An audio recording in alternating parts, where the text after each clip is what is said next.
I don't know, let's be on the expectation when, I don't know, expectation. Yeah, perfect. Cut.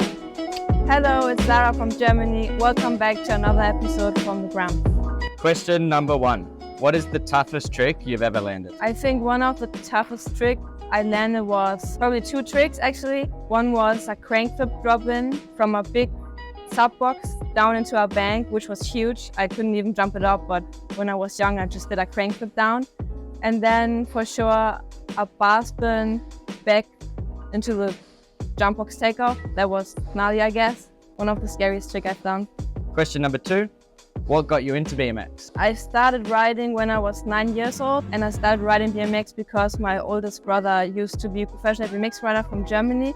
So I started inline skating and skating, and that was boring, and I want to be the same as my big brother. So that's how I started. What's your brother's name? John Borg. Cool. What's it like to be sponsored by Red Bull? When I first got my Red Bull helmet, it was like a big achievement for me. I was very stoked, very happy. I couldn't believe it until now, I guess. I think it's one of the biggest dreams, and it's cool, I guess.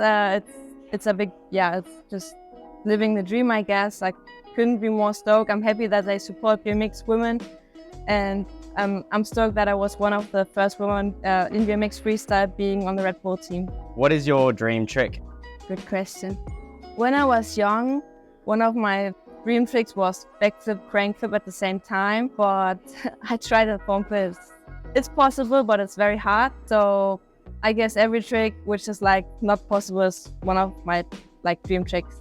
Is it hard being a girl at the skate park? When I was young, it wasn't hard being a girl at a skate park because I feel like when you're young, people don't care what you are. If you're like a girl or boy, if you're like a big guy or little guy or how old you are, it doesn't matter.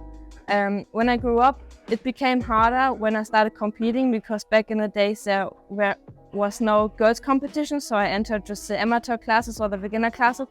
And as soon as I got better and better and beat the small boys, they said bad things about it, but I didn't care until now, I guess, and I didn't stop. So I hope everybody does the same and just don't care and ride your bike and be happy. Question number 6. What's it like winning the Youth Olympics? When I got the chance to ride the Youth Olympics, it was we all had to be the age of 16 till 18, and you had to compete at the World Championship at UCI.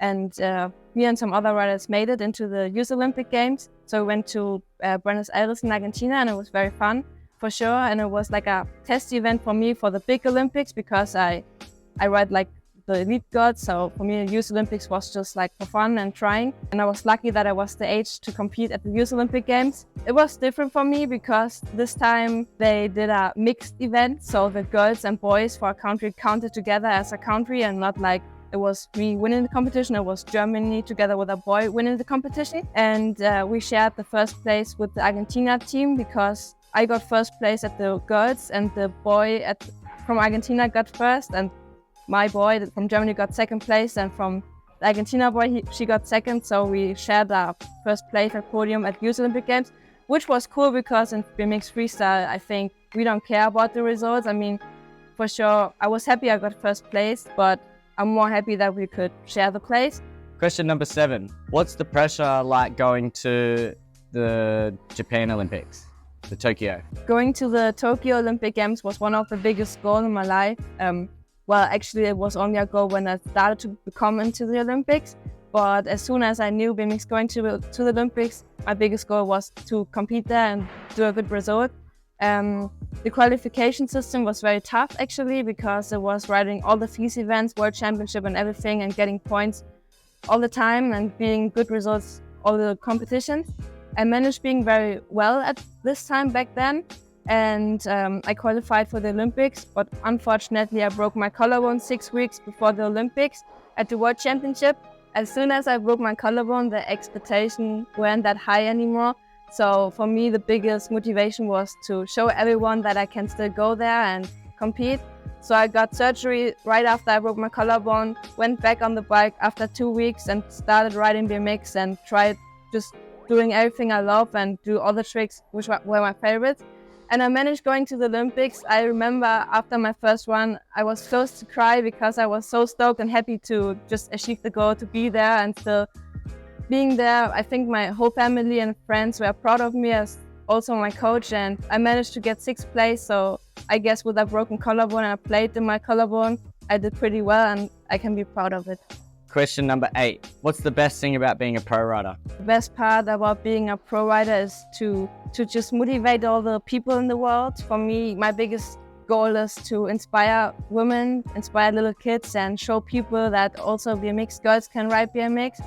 And one of the best things is that you can do whatever you want. Like, I can go training tomorrow, I can go train twice a day, I can just become the better version of myself and pushing my own limits every day. Question number 9. What's your least favorite thing about being a pro? My least favorite part about being a pro is sometimes you have to step back in situations where you don't want to step back. Example, if someone's birthday in the family or Christmas time or anything, going on holiday, like small things in life, which is pretty normal for normal people, I guess. I always have to step back. But I don't want to complain because being a pro rider is a good opportunity for me and I'm pretty stoked. But honestly, one of the biggest problems too is I think the pressure of the outside, the pressure of social media, or the pressure you do yourself at the competition or every day.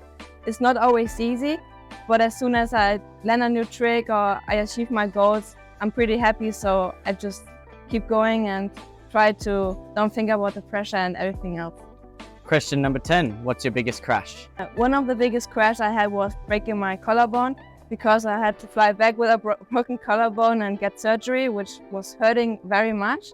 Actually, that was my 2nd time breaking my collarbone because I broke it now twice already, which sucks, I guess, but came back stronger, I guess.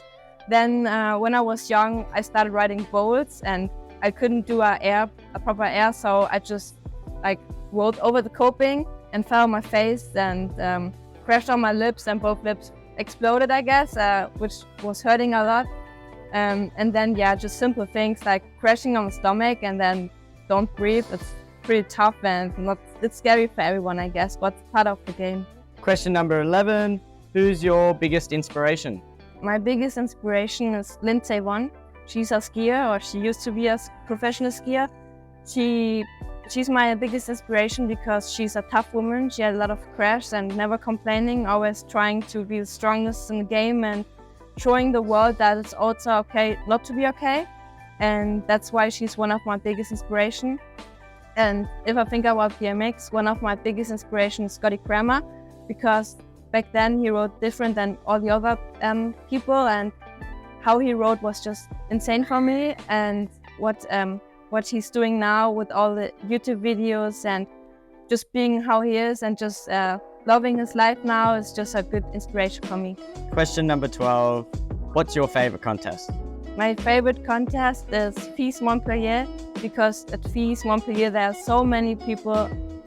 I cannot even explain how many people are on the event, but I think for a women competition, how many people are watching is just insane, and I'm always proud to represent myself when it's FIS Montpellier. Thanks everyone for watching. I hope you liked this episode of From The Groms. Hope to see you soon, and bye.